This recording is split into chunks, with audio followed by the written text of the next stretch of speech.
Si leemos la carta a los Romanos sin ayuda, temo que al llegar al capítulo 9 hasta el capítulo 11, cualquiera podría creer que hay una ruptura drástica entre la temática que la carta traía y estos 3 capítulos.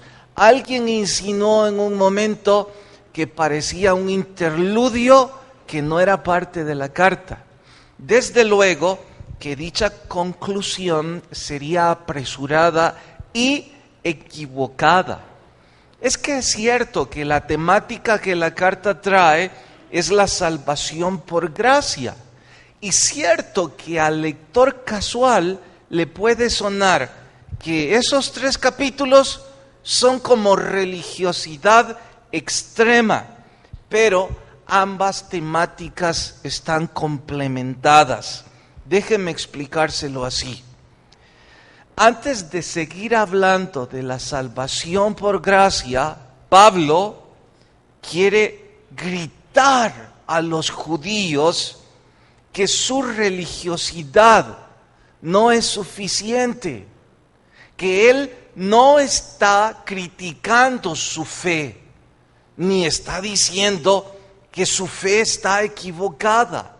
Solo dice, su religión no es suficiente.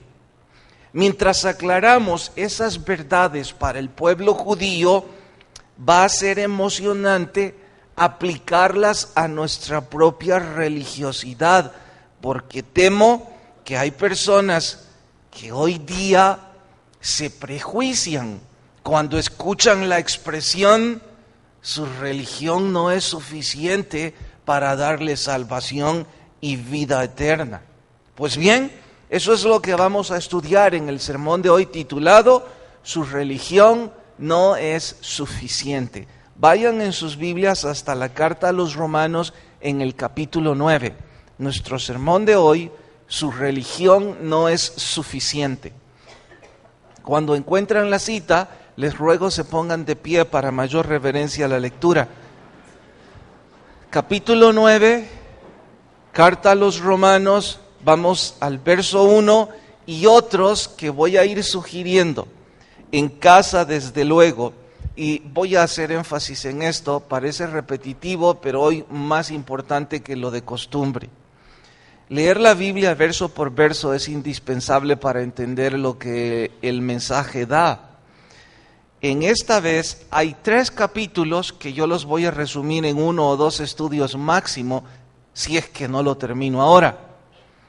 Pero todo lo que yo voy a resumir es indispensable que usted lo lea verso a verso. Así es que como tarea para su casa, lea capítulo 9, capítulo 10 y capítulo 11. Solo por ahora los versos que yo sugiero. Empecemos con el verso 1. Dice, verdad digo en Cristo, no miento, y mi conciencia me da testimonio en el Espíritu Santo. Paréntesis. Dice no miento, no porque ellos crean que miente. Es que está a punto de olvidar que es un predicador para adoptar el calzado de un judío. Entonces dice, yo no quiero congraciarme con ustedes porque somos de la misma nacionalidad. Lo que estoy por decir lo digo con el corazón. Eso es lo que trata de decir. Verso 2. Tengo gran tristeza y dolor en mi corazón porque yo mismo desearía ser un maldito, separado de Cristo, por amor a mis hermanos, los que son mis parientes según la carta. Otro paréntesis. Y parafraseo el verso 3. Si pudiera, maldeciría mi fe en Jesús por amor a los judíos. Desde luego no puedo maldecir mi fe en mi Dios, pero dice, si pudiera, lo haría, porque les amo, porque yo también soy un judío. Verso 4. Que son israelitas, de los cuales son la adopción, la gloria, el pacto, la promulgación, la ley, el culto y las promesas. En otras palabras cita, Su religión es mi religión. Y yo no estoy criticándola. Solo estoy diciendo que no es suficiente, dice Pablo. Vayan ahora al verso 15. Mejor desde el 14. ¿Qué pues diremos? ¿Que hay injusticia en Dios? En ninguna manera. Esto en honor a que está salvando a judíos y a no judíos, Dios. Pues a Moisés dice: tendré misericordia de quien yo tenga misericordia, y me compadeceré del que yo me compadezca. El verso 15 es uno de esos típicos versos que gritan la soberanía de Dios, en donde Él no tiene por qué explicar sus actos, simple y sencillamente es Dios. Y dice a Moisés: yo voy a tener misericordia de quien yo quiera y voy a compadecerme de quien yo quiera compadecerme. No tengo por qué explicarte de quién me compadeceré y de quién no. Verso 16. Así que no depende del que quiere, ni del que corre, sino del que Dios tiene misericordia. Por favor, no olviden eso. Depende del que Dios tiene misericordia. Verso 25. Como también en Oseas dice, Oseas es otro libro de la Biblia, llamaré pueblo mío al que no era mi pueblo, y a la no amada, amada.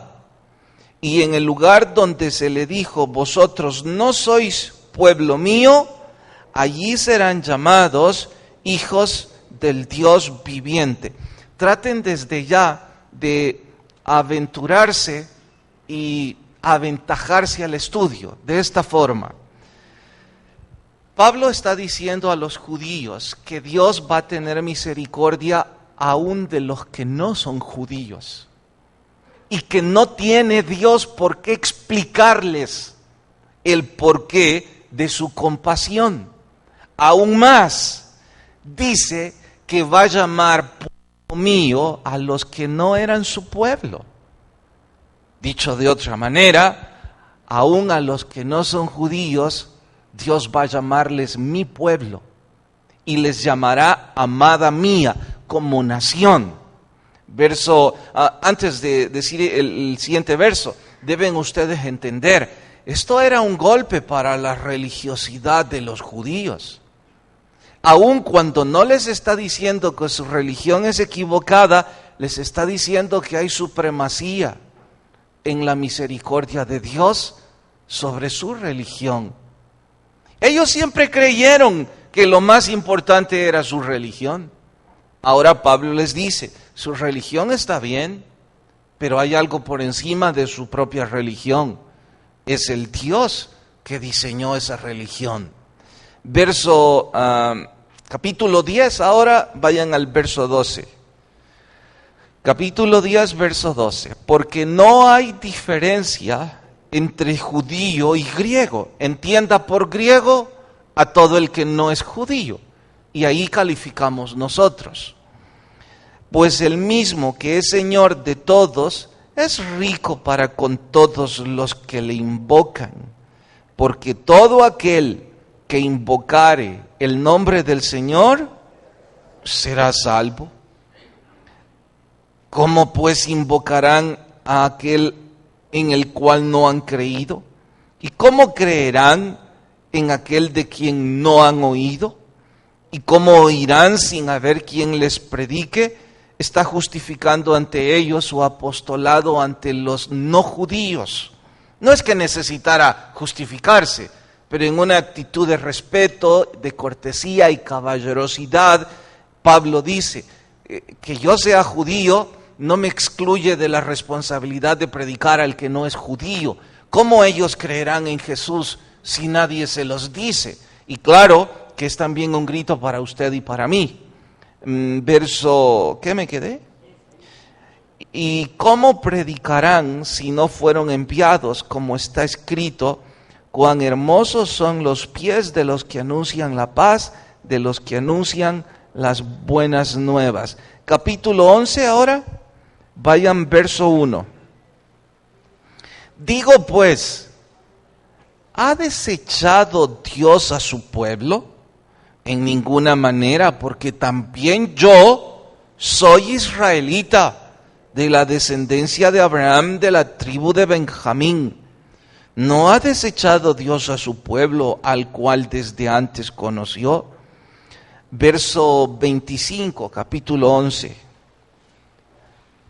Capítulo 11, verso 25. Porque no quiero, hermanos, que ignoréis este misterio, para que no seáis arrogantes en cuanto a vosotros mismos, que ha acontecido a Israel endurecimiento en parte, hasta que haya entrado la plenitud de los gentiles. Y luego todo Israel será salvo, como está escrito, vendrá de Sión el libertador. Hasta ahí leemos. Señor, por favor habla a nuestras vidas, lo rogamos en tu nombre. Amén. Pueden tomar su asiento.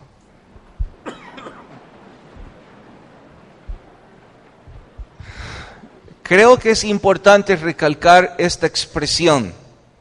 Pablo no dijo que la religión de los judíos estuviera equivocada. Dijo que no era suficiente para salvarlos. Y ese es el mismo punto que provoca crisis a los religiosos de hoy día. Es que de la misma forma que los judíos se veían atacados por la expresión, los religiosos de hoy día se ven de igual manera afectados, pues ellos dicen, ¿cómo es posible que nuestra herencia religiosa, el cumplimiento de nuestra fe no sea suficiente? ¿Cómo es posible que lo que mis abuelos y mis padres me han enseñado desde que yo soy un niño, ahora venga un predicador y diga que no es suficiente? Y cuando lo escuchan, sin abrir su mente a toda la explicación, claro, entran en un conflicto, se prejuician, cierran sus oídos espirituales y terminan en condenación eterna. Voy a recordar esta frase. Quizás su religión es buena, pero no es suficiente. Y no importa el título que usted quiera ocupar para su religión. Quizás y solo quizás podríamos esta mañana ser parte de un interesante debate respecto a las virtudes o los errores de su religión, cualquiera sea, empezando por la evangélica. Y repito, quizá y solo quizá podríamos ser parte de un interesante debate diciendo las virtudes o los defectos de su religión. Pero ¿para qué voy a hacer eso si puedo tomar la mejor de todas las religiones? Es más, deben saber ustedes, hay una sola religión como entidad que la Biblia respalda. Todas las demás son nombres diseñados por las culturas, por cada generación.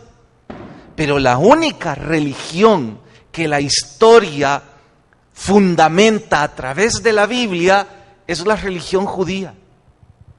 Ninguna otra. Y en honor a ello, yo puedo decir, esa es la mejor. Usted no puede encontrar errores en la religión judía, no puede encontrar errores doctrinales. Y si se le antoja refutarla, pues tiene que decir que la Biblia, en su plenitud, está equivocada.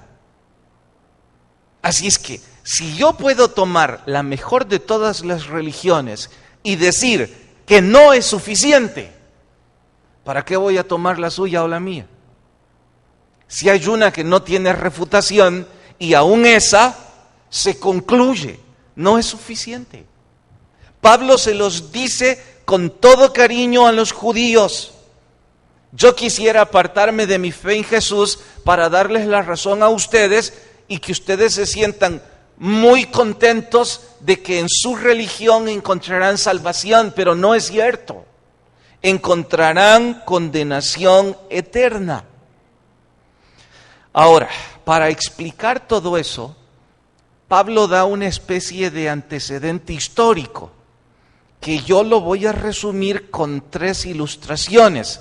2 las encuentran en estos capítulos cuando ustedes las lean verso por verso. La otra está en la Biblia, pero no en estos capítulos, y de igual manera yo lo voy a tomar para ilustrarles y que de forma sencilla ustedes lleguen a la conclusión de todo lo que Pablo está explicando. Para ello voy a citar 3 entidades. El origen de la primera está en el padre Abraham, que bastante ha citado Pablo en la carta. ¿Por qué? Porque es el patriarca de los judíos. Luego voy a utilizar al rey David. ¿Por qué lo utilizo? Además de que está ahí, Pablo ya lo ocupó en capítulos anteriores como el mejor de todos los reyes, el que unificó las 12 tribus. Y finalmente voy a ocupar una parábola. Bien, quizás en forma aislada ustedes conocen estas 3 ilustraciones, pero lo que procuro ahora es que ustedes las unan y que las vean como un solo cuerpo.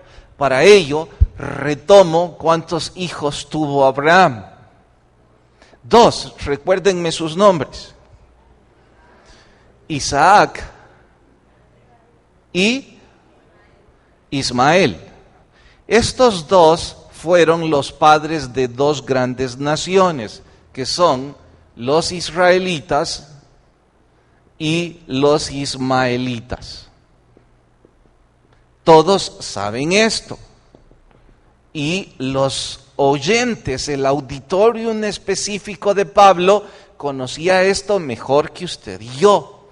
Pablo les está diciendo, pues ya sabemos que nosotros como israelitas tenemos nuestros orígenes, nuestros comienzos en el mismo padre Abraham. Pero también sabemos que los ismaelitas son nuestros hermanos. Si usted quiere, llámeles medio hermanos, pero hermanos al fin porque tenemos el mismo padre, que es el padre Abraham, porque los israelitas discriminaban a los ismaelitas y viceversa. Luego, todos conocemos la historia de David. Entre las cosas que hizo como rey, la más importante es que unificó las 12 tribus. A eso la historia le llama como la unificación del reino. 12 patriarcas, 12 grandes grupos, 12 estados cedieron su autonomía al gobierno de David para dar a luz a una sola nación, que fue la nación del rey David. Por eso es que David es como el prototipo de lo que será en escatología. Luisito, ya te diste cuenta, ¿verdad? Será de lo que en escatología el prototipo de lo que será nuestro Señor Jesús. Ahora, cuando David dejó el reinado, su hijo Salomón y el hijo de este no pudieron continuar con la unificación del reino. ¿Por qué? Por sus pecados. Entonces el reino se dividió en 2. ¿Recuerdan los nombres?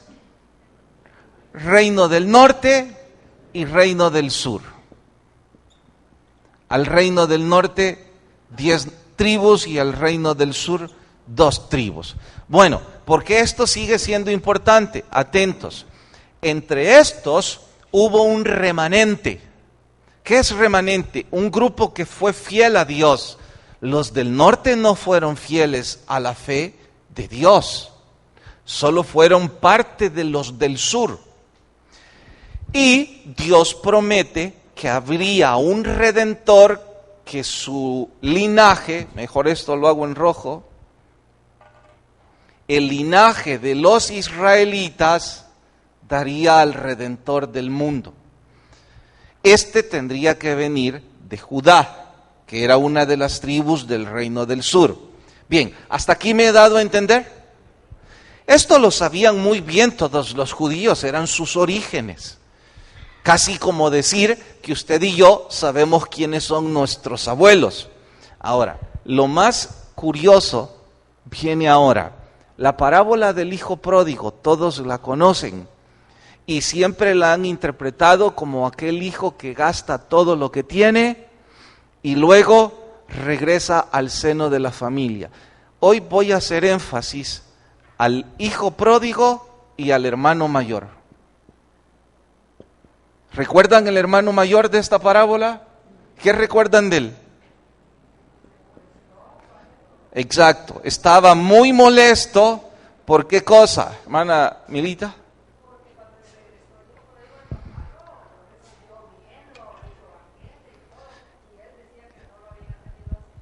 ¿Qué esperaba el hermano mayor que el papá hiciera con su hermano? Yo creo que sin ser tan malo, si yo soy el hermano mayor, habría dicho, bueno, no sé si era mayor o menor, solo sé que era hermano, y ahora estoy inventando que era el mayor. Pero si yo fuera el hermano, diría, mira papá, entiendo que es tu hijo y que no lo puedes desechar, pero déjalo como un empleado, no lo pongas a la par mía. O sea, que no se te ocurra eso, pues. Si aquí el que ha sido tu hijo y el que ha sido obediente y el que me he mantenido, a la par tuya soy yo. Pero resulta que ahora viene el pródigo, el que se gasta la herencia, el que maldice a su padre, la oveja negra, y ahora lo vas a poner a la par mía. Y encima me estás invitando a la fiesta que le has preparado. Hasta ahí no voy a llegar. ¿Conocen esa parte de la historia? Si no la conocen es porque casi siempre los predicadores hacemos uso de esta parábola nada más en el aspecto del hijo que tira todo por la borda y luego regresa y Dios tiene misericordia de él. Ahora vean este detalle curioso. Las tribus del norte fueron dispersadas por todas las partes del mundo conocido en ese entonces. También las del sur, pero las del sur mantuvieron cohesión, mantuvieron su linaje, en honor a que mantuvieron su fe y su respeto a Dios. Eso es la historia de hombres como Zorobabel, como Nehemías, como la reina Esther, etcétera, etcétera. Las del norte no, fueron dispersadas por todo el mundo conocido, llenos de pecaminosidad y cometieron uno de los errores que Dios le dijo a Moisés no debían hacer, mezclarse con las demás naciones, tanto que las tribus del norte prácticamente perdieron su identidad como judíos y como israelitas. Bueno, si ustedes toman los israelitas que vienen desde Isaac, pasan al reino del sur como el remanente y luego van hasta el hermano mayor, el que se mantuvo fiel en su casa y obediente a su padre, pues hay una relación entre ellos. Es decir, los que se mantuvieron con relativa obediencia y sumisión hacia su padre. Y si a esos tres yo le llamo religión, en buena hora, porque los tres hicieron bien. ¿Me estoy dando a entender? Y si busco una relación entre los otros tres, que serían los ismaelitas que odiaron a los israelitas, la tribu del norte que se contaminó y se dispersó por todas las naciones, y el hijo pródigo, tienen una especial relación. ¿Por qué? Porque son en efecto la oveja negra. Pablo ahora les dice, yo entiendo que ustedes como judíos se sienten afectados de la misma manera que el hermano se sintió afectado cuando el hijo pródigo volvió. Pero entiendan, dice Pablo, Dios tendrá misericordia de quien Él quiera tener misericordia. Y si en eso están los ismaelitas, los del reino del norte y todos los hijos pródigos del mundo, esa es la soberanía de Dios. Y Dios tendrá misericordia de los gentiles. Dios tendrá misericordia de todo aquel que le invoque. Recuerda el verso que recién leímos, y todo el que invocara el nombre del Señor, ¿qué cosa? Será salvo. Entiendan los judíos, ustedes creen tener supremacía por herencia religiosa. No la tienen, lo que tienen es soberbia que les lleva a condenación. Lo único que tiene supremacía en términos de fe es la misericordia de Dios. Y Dios tiene misericordia de quien Él quiere, Él se compadece de quien Él quiere. Y esa es la razón por la que todos nosotros podemos alcanzar salvación y vida eterna. De hecho, si usted quiere incluirse en cualesquiera de estos grupos, hágalo perfectamente bien, ubíquese dentro de los ismaelitas, porque a lo mejor nuestro abolengo genético viene desde aquí, y si no le gusta eso, entre la dispersión de los reinos del norte, y si eso no le gusta, ubíquese como un hijo pródigo. Porque nosotros no tenemos una herencia religiosa de la cual enorgullecernos como judíos y decir, toda nuestra historia nos respalda para sentirnos orgullosos y alcanzar salvación. Absurdo. Pablo insiste, ya no existen ni judíos ni griegos delante de Dios. No que Dios discrimine a los judíos como nación, seguirán siendo su pueblo amado. Como el hermano mayor seguía siendo el hijo predilecto, si es que esa es la palabra a ocupar. Simple y sencillamente, también el pródigo es hijo de Dios. Y si Dios quiere preparar una fiesta, pues Él se compadece de quien Él quiere compadecerse. Ventaja para usted y para mí, porque nosotros estamos incluidos entre los pródigos. Ahora, si eso está claro, ¿cómo entender las personas que defienden su religión como la razón de sentir orgullo? Si los judíos como tal, bíblicamente hablando, su religión no es suficiente, ¿de dónde acá usted se jacta con su religión?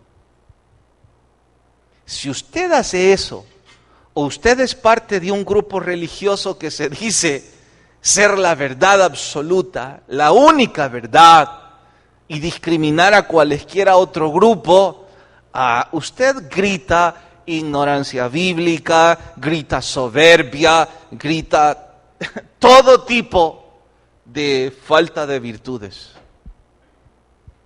Porque Dios tiene misericordia de quien Dios quiere tener misericordia. Ahora, hay algo que sí puede dividir. Y si ya no es importante si es judío o griego, si es evangélico o no, entonces, ¿qué es lo importante? Simple. Punto número 1, si es justificado o no. Y eso ya lo hablamos bastante en sermones anteriores. Y número 2, si ama a Dios o no. Porque la prueba de ser justificado es una vida transformada por amor a Dios. Lo que debemos entonces preguntarnos es, ¿yo amo a Dios? Y ahora traigo esto a colación para decirle, hay cuando menos 2 formas en cómo usted puede responderse. Debería hacer un autoexamen esta mañana, usted y yo, y concluir si amamos o no a Dios. Porque si usted concluye que ama a Dios, usted tiene salvación y vida eterna. Si usted concluye que, quién sabe, usted debe estar preocupado. Y no me cuente si usted es buen religioso, si su herencia es buena, si sus padres han sido devotos, si sus abuelos sirvieron en cualquier comunidad, iglesia, parroquia o como quiera llamarle. La religión de sus padres, de sus abuelos y suya no es suficiente. Lo único suficiente para salvación y vida eterna es la justificación por la fe en Cristo Jesús, que se traduce en amor por nuestro Señor. ¿Cómo sé si le amo? Lo voy a ilustrar.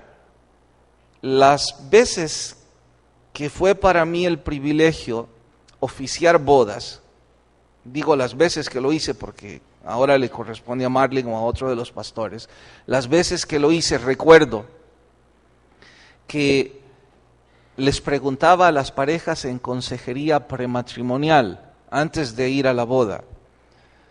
Yo sé que si les pregunto que si se aman, me van a decir que sí. Porque imagínese, usted viene con los pocos que venían. En realidad casi todos me llevaban la tarjeta de invitación. O para de una vez la presentación del bebé. Pero había uno que otro. Había una que otra pareja que llegaban y decían, pastor, quisiéramos una opinión espiritual. Entonces yo les preguntaba. Sé que si les pregunto que si se aman, me van a gritar, sí, que la amo. Entonces yo les decía por separado, convénzame de que la ama. O convénzame de que lo ama. Entonces esas personas siempre miraban al cielo falso y se quedaban pensando, ¿cómo convenzo a este pastor que yo amo a mi novio o novia? Y siempre decían expresiones como esta: quiero vivir con ella toda mi vida. Quiero compartir mi tiempo con ella. Esa es una de las maneras como se representa el amor que sentimos por alguien. Queremos compartir nuestra vida con esa persona. ¿Cierto o no? Cuando usted ve los que ya no son enamorados, sino esposo y esposa, cuando usted despierta, ve hacia su lado y dice, quiero vivir con ella hasta que me muera, bueno, usted la ama. Si usted dice, quiero morirme pronto, usted no la ama. Es fácil. Es fácil. No sé, creo que algunos tienen ese sentimiento. Pero bueno, olvidemos la relación marital, ahora pensemos en nuestros hijos. ¿Se desespera usted por sus hijos? ¿Está dispuesto usted, si es posible, a morir por sus hijos? Por supuesto que sí. Y a esa expresión de esa osa que lucha por sus hijos como la osa por sus cachorros. Y se desespera por estar con sus hijos. Aun cuando ya los papás son ancianos y los hijos adultos con sus propios hijos, los abuelos siempre están desesperados por sus hijos. Quieren compartir su tiempo. Viceversa, ¿los hijos que aman a sus padres están pendientes de ellos? Sí, los que no aman, poco les importan sus padres. Bueno, les pregunto, ¿están de acuerdo conmigo que un síntoma irrefutable de amor es compartir tiempo con las personas que amamos? ¿Sí o no? Irrefutable. Como irrefutable es el deseo ferviente que usted tiene por dedicar tiempo suyo a su bendito Dios. Eso es amor. Ahora responda, venir el domingo 1 hora a escuchar un estudio, eso es compartir su vida con Dios. No me responda, respóndase a sí mismo. Respóndase a sí misma. ¿Usted piensa que eso es amor? Y a esto súmele, si se levantó de malas, es ahora 30 minutos, o si el predicador dio un sermón que le durmió. Por eso algunos disfrutan a los que gritan o a los que son muy jocosos y dicen, no me durmió. Wow. ¿Usted piensa que eso es compartir su tiempo con alguien que ama. En este caso, su Dios. Ahora usted dígase a sí mismo si usted ama a Dios o no. Si usted siente sed por leer la Biblia en su casa permanentemente, si usted siente sed por involucrarse y servir al prójimo para honrar a su Dios, si usted siente deseos de empaparse un poco de música cristiana, en fin, compartir su tiempo. Eso es, entre otras formas, amar. Así es que esta mañana al salir usted no me dé el nombre de su religión y no me diga, estoy orgulloso del nombre de mi iglesia, pastor. Usted y yo deberíamos decir si amamos o no a nuestro Dios y si le dedicamos tiempo o no. Y no olvide que cuando alguien ama a una persona, hace esfuerzo para dedicarle tiempo. Porque entre esposos se esfuerzan, entre padres e hijos se esfuerzan, entre amigos buscan el tiempo y nunca eso es un sacrificio porque lo disfrutan.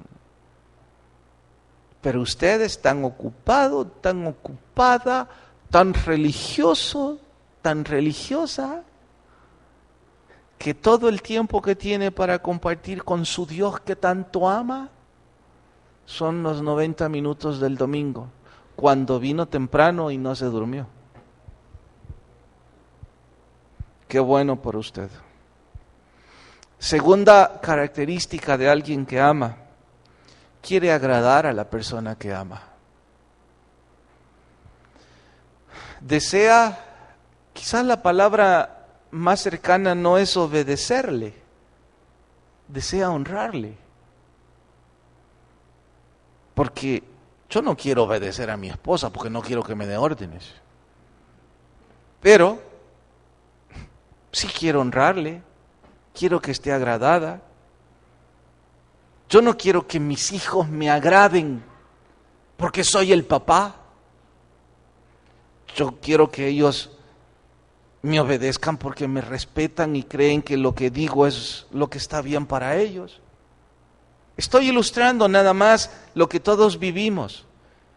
Cuando nos amamos, deseamos obedecer, respetar, agradar. Ocupe el verbo que quiera, pero yo creo que me está entendiendo. Alguien que ama quiere agradar a la persona a la que ama. Y su religión y la mía no son suficientes para agradar a Dios. Lo único que es suficiente para agradar a Dios es nuestra obediencia a su palabra. Y ahí es donde debemos preguntarnos si estoy siendo obediente. Si usted estaba muy orgulloso de su religión, termino con una pregunta un poco confrontativa, pero útil. ¿Qué ha hecho su religión por usted? Si usted tiene una larga lista de lo que su religión hace por usted, a lo mejor razón tiene de no estar preocupado, porque usted no parece amar a Dios, sino que usted parece tener religión. Pero si usted llega a la conclusión que su religión no ha hecho nada por usted y que su Dios, igual que el hijo pródigo, se ha compadecido de usted aún sin usted y yo merecerlo, tenemos bastante por qué amarlo, respetarlo y dedicarle tiempo. Vamos a orar. Señor, gracias por tu palabra y ruego que los que están sin Jesús puedan abrir su fe a ti. Mientras oran, sus rostros inclinados y sus ojos cerrados. Si usted ha estado 1 o 5 veces aquí con nosotros, pero nunca antes ha recibido a Jesús en su corazón, yo no voy a invitarle que venga al frente para que adopte otra religión más, porque ni esta ni ninguna religión le pueden ayudar. Tampoco le voy a pedir que venga aquí al frente para que algunos le adulen. En realidad, amar a Dios es algo entre usted y Él, nada más. Mi privilegio es únicamente invitarle a tomar el primer paso de fe, es recibir a Jesús en su corazón. Y si alguien esta mañana dice, me gustaría hacer esa oración, pues le invito a que con toda discreción en la silla donde está, levante su mano en señal de recibir a Jesús y la baje de inmediato. Permítame orar por usted. Dios le bendiga. Puede bajar su mano. ¿Habrá alguien más? Dios le bendiga ahí atrás también el caballero. Puede bajar su mano. ¿Hay alguien más que con valor, coraje y decisión levantan su mano a esta hora y me dejan orar con ustedes? Olvídese de las personas que están cerca de usted, al lado suyo. Dios le bendiga también. Puede bajar su mano. Olvídese de ellos. Tienen sus rostros inclinados, sus ojos están cerrados. Usted y yo necesitamos tomar la decisión y abrir nuestra vida con fe a Jesús. Venga Cristo. ¿Alguien más que levanta su mano? ¿Alguien más? Dios le bendiga aquí en medio también al caballero. Puede bajarla. Qué bueno por aquellos que con valor y firmeza están abriendo su corazón con fe y levantan su mano en señal de hacer la oración. No regrese usted a casa con el sentimiento, quise levantar mi mano, pero no lo hice. Vamos, tome el coraje, tome el valor y venga Jesús. ¿Alguien más que levanta su mano? ¿Alguien más? Orar. Señor, gracias por esas personas. Por favor, que al momento de orar tu Espíritu les dé salvación, vida eterna. Despídenos en paz, mas no de tu presencia.